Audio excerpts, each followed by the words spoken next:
All right, what's going on, y'all, man? Y'all know it is hoop season, man. I know I'm predominantly a football reporter slash writer slash sports journalist, whatever you want to call it. But got to talk about this big hoop news right here, man. So per Joe Tipton edits on X, Jalan Wingfield has officially announced his top 10 schools. He's obviously a top 75 recruit. I've talked about him. I've wrote about him, a couple of times so far. So what does it all mean? All right, so here's his top 10 schools. Auburn, Cincinnati, South Carolina, Georgia Tech, Florida State, Alabama, Georgia, Ole Miss, Virginia Tech, Mississippi State. Now, one good thing for Tech fans that watch my channel a lot, you are in the top 10. I know the basketball season hasn't went as planned.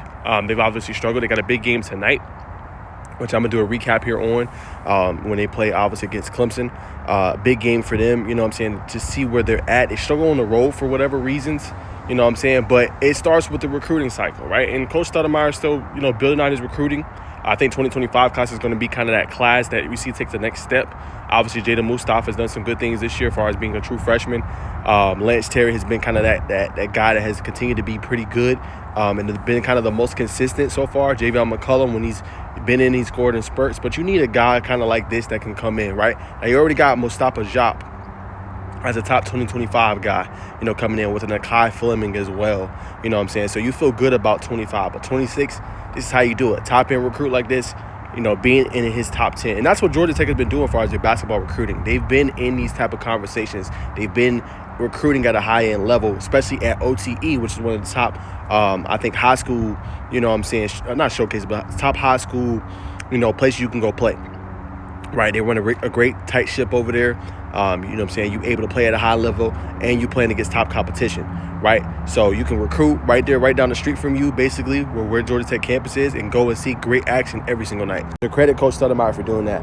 But now with this kid, what he's been able to accomplish so far. So right now he plays for Tri-Cities, right? They're considered one of the top-end programs here in the state of Georgia in their classification in 5A. They're expected to be there when it's said and done. Now, as far as winning a whole title, we will see, but they're expected to be a contender this upcoming year.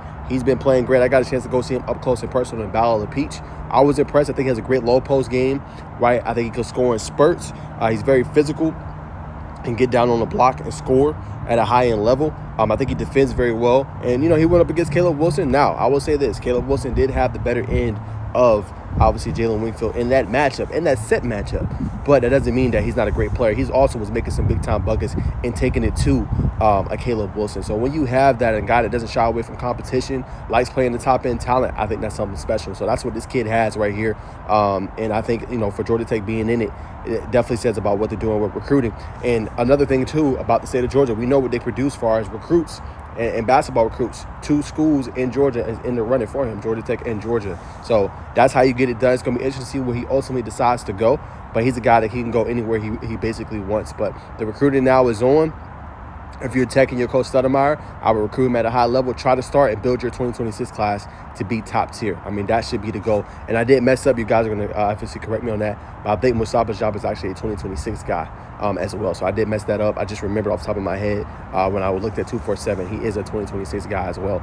So this is how you build it out. This is how you affect change. And it could be a year, maybe 2 before Georgia Tech is there. But the big thing is you want to be able to make the tournament. You want to be competitive in the ACC, and you want to be able to beat your rival, in-state rival, Georgia. They've struggled with that recently, but I think Coach Stoudemire is doing great things and being in these type of recruitments late and being able to, recruit guys at a high-end level. But, yeah, man, comment below, man. Top 10 for, obviously, Jalan Wingfield. Where do you think he ends up? And he could be a guy, potentially, that we see playing somewhere else next year for his high school circuit. You never know.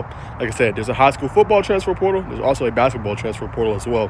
Where would you like to see him end up if that was to happen? I'm not saying it will, but if that was to happen. And what do you guys think of his talent? Obviously, if it's an exceptional guy, top 75 recruit, and Georgia Tech is right in the helm and right there, be able to lend his services.